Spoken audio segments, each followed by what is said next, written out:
اور پہاڑ کو کاٹ کر ایک نہر نکال کر کسانوں کی بنجر زمینوں کو سیراب کرنا تھا۔ مجھے فخر ہے کہ آپ نے وہ تمام شرطیں پوری کی تھی۔ آپ بہادر اور ہمت والے بھی تو بہت تھے نا۔ لیکن ملکہ، کبھی کبھی ہم یہ سوچ کر پریشان ہو جاتے ہیں کہ اگر ہم آپ کی شرطوں کو پورا کرنے سے قاصر رہتے تو پھر آپ سے تو ہماری شادی ہی نہ ہوتی۔ بادشاہ نے فکر مند ہو کر کہا۔ کیوں نہیں ہوتی؟ ملکہ نے اٹھلا کر کہا۔ میں اپنی شرطوں میں یہ تبدیلی کر دیتی کہ آپ انہیں شادی کے بعد بھی پورا کر سکتے ہیں۔ پھر کچھ دیر خاموش رہنے کے بعد وہ بولی، پہلے میری یہ سمجھ میں نہیں آ رہا تھا کہ شہزادی کی شادی کس سے کریں۔ اب یہ سمجھ میں نہیں آ رہا کہ اسے کیسے سمجھاؤں کہ وہ اپنی بے سروپا شرطوں سے باز آ جائے۔ اس بارے میں آپ کو فکر مند ہونے کی ضرورت نہیں۔ ہماری شہزادی چاہتی ہے کہ اس کا شوہر بہادر ہونے کے ساتھ ساتھ عقل مند بھی ہو۔ اگر کوئی ذرا سی بھی عقل لڑائے تو شہزادی کی شرطیں بآسانی پوری کر سکتا ہے۔ ہم دونوں شہزادوں کے سامنے شہزادی نگینہ کی شرطیں رکھ دیں گے۔ جس نے بھی انہیں پورا کر دیا اس کی شادی شہزادے سے کر دی جائے گی۔ پھر بادشاہ نے ایسا ہی کیا۔ اس نے ایلچی بھیج کر دونوں شہزادوں کو ان کے ملک سے اپنے محل بلوا لیا۔ دونوں شہزادے اپنے اپنے مصاحبوں اور غلاموں کے ساتھ حاضر ہو گئے۔ بادشاہ نے سب کو شاہی مہمان خانے میں ٹھہرایا اور ان کی خاطر مدارات کے لیے خاص انتظامات بھی کروا دیے۔ جب شام کو بادشاہ ان شہزادوں سے ملا تو اسے شہزادہ شاندار بہت پسند آیا۔ وہ ان کی شکل و صورت اور وجاہت سے بہت متاثر ہوا تھا۔ اس کا باپ بہت اچھے طریقے سے اپنے ملک پر حکومت کر رہا تھا، جس کی وجہ سے رعایا بہت خوش تھی۔ ملکہ کو بھی شہزادہ بہت پسند آیا۔ دوسرا شہزادہ جس کا نام دلشاد تھا، دونوں کو ایک آنکھ نہیں بھایا۔ بادشاہ کو محسوس ہوا کہ وہ ایک خوش آمدی اور چاپلوس قسم کا نوجوان ہے۔ اس بات سے بادشاہ نے اندازہ لگا لیا کہ وہ نہایت چالاک اور عیار آدمی ہوگا۔ ملکہ تو شہزادہ شاندار اتنا پسند آیا کہ وہ شہزادی نگینہ کے پاس گئی اور بولی، بیٹی تم اپنی شرطیں واپس لے لو اور شہزادہ شاندار سے شادی کر لو۔ ارے ایسا شوہر تو قسمت سے ہی ملتا ہے۔ اگر پہلی شرط کے دوران ہی مگرمچھ نے اسے کھا لیا تو بہت برا ہوگا۔ شہزادی نگینہ نے اٹل لہجے میں کہا، اگر میں اپنی شرطیں واپس لیتی ہوں تو اس میں میری بے عزتی ہے۔ شہزادہ اگر میری شرطیں پوری کرتا ہے تو ٹھیک، ورنہ اپنے گھر جائے۔ ملکہ مایوس ہو کر لوٹ گئی۔ دونوں شہزادوں کی ملاقات شہزادی نگینہ سے کروائی گئی۔ وہ انہیں محل سے کچھ دور جنگل کے نزدیک تالاب تک لائیں اور ان سے کہا، یہ ہے وہ تالاب جس میں ایک آدم خور خونخوار مگرمچھ رہتا ہے۔ کیا آپ دونوں اس تالاب میں تیر کر دکھائیں گے؟ اس کا یہ کہنا تھا کہ اسی وقت ایک بہت بڑا مگرمچھ اپنا منہ کھولے تالاب کے کنارے پر آ گیا۔ اسے دیکھ کر شہزادہ دلشاد خوفزدہ ہو گیا اور بولا، جان ہے تو جہان ہے، میں تو اس تالاب میں ہرگز نہیں جاؤں گا۔ شہزادی کی دوسری شرطیں بھی بہت سخت ہیں۔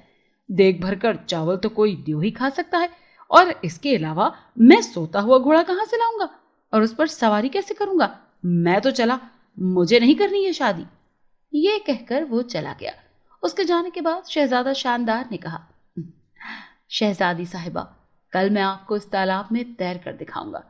رات ہوئی تو اس کے ساتھ آئے ہوئے غلاموں نے تالاب میں ایک بڑا سا جال ڈال کر مگرمچھ کو پکڑ لیا اور دور ایک دریا میں چھوڑ آئے۔ اگلی صبح ملکہ، بادشاہ اور شہزادی نے دیکھا کہ شہزادہ مزے سے تالاب میں تیرتا پھر رہا ہے۔ شہزادی نے پوچھا، اس مگرمچھ کا کیا ہوا؟ وہ کہاں ہے؟ اسے میں نے پکڑوا کر دریا میں چھڑوا دیا ہے۔ آپ کی پہلی شرط میں نے پوری کر دی ہے۔ مجھے امید ہے کہ آپ اس بات پر اعتراض نہیں کریں گی کہ میں نے مگرمچھ کو دریا میں کیوں چھڑوایا۔ آپ کی شرط صرف دریا میں نہانے کی تھی، مگرمچھ سے لڑنا نہیں، شہزادے نے تالاب سے باہر آتے ہوئے کہا۔ ملکہ نے یہ بات حیرانی سے سنی۔ بادشاہ مسکرا رہا تھا۔ شہزادی نے کہا، بالکل ٹھیک شہزادے، آپ پہلی شرط جیت چکے ہیں۔ میری شرط ہی یہ تھی کہ آپ تالاب میں تیر کر دکھائیں۔ میں آپ کی ذہانت کی قائل ہو گئی ہوں۔ دوپہر ہوئی تو شہزادی نگینہ نے کہا، شہزادے آپ مجھے دیکھ بھر کر چاول کھا کر کب دکھائیں گے؟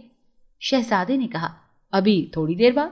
یہ کہہ کر شہزادے شاندار نے کھڑکی سے باہر جھانک کر دیکھا۔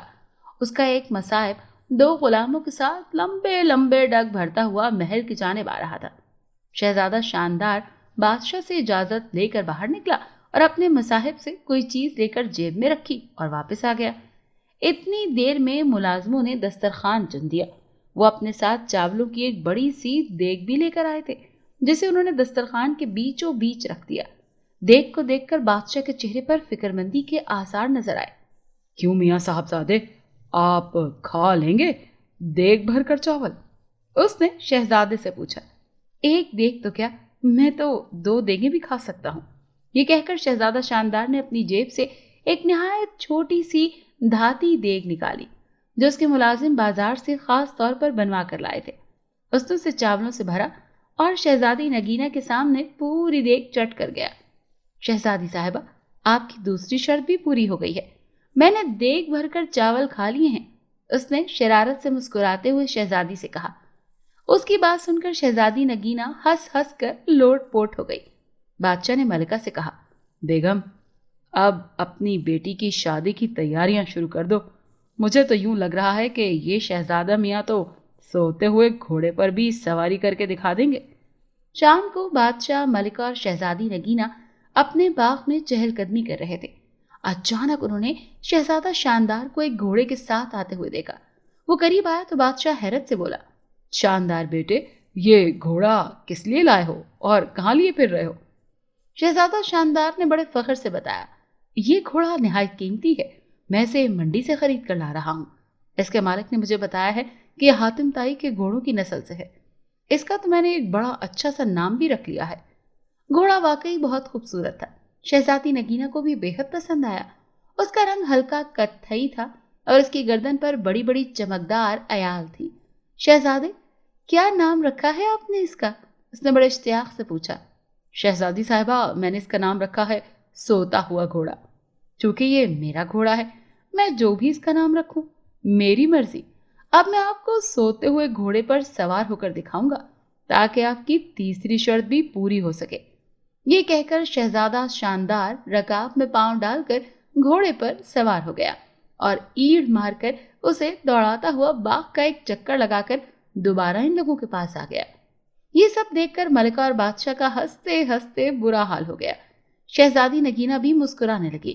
کچھ دیر بعد وہ بولی، ابا حضور، ہم چاہتے ہیں کہ ہماری شادی ایک ایسے شہزادے سے ہو جو بہادر ہونے کے ساتھ ساتھ عقل مند بھی ہو۔ ہم نے اپنی شرطیں اسی لیے رکھی تھی کہ انہیں پورا کرنے والے کی ذہانت کا امتحان ہو سکے۔ خدا کا شکر ہے کہ ہمیں ایسا شہزادہ مل گیا ہے۔ اس کی بات سن کر بادشاہ اور ملکہ نے سکھ کا سانس لیا۔ تھوڑے دنوں کے بعد دونوں کی خوب دھوم دھام سے شادی ہو گئی اور وہ ہنسی خوشی رہنے لگے۔ اگر آپ کو آج کی کہانی پسند آئی ہو تو ہماری ویڈیو کو ضرور لائک کریں اور چینل کو سبسکرائب کرنا مت بھولیے گا۔ ملتے ہیں کل ایک نئی کہانی کے ساتھ۔ اللہ حافظ۔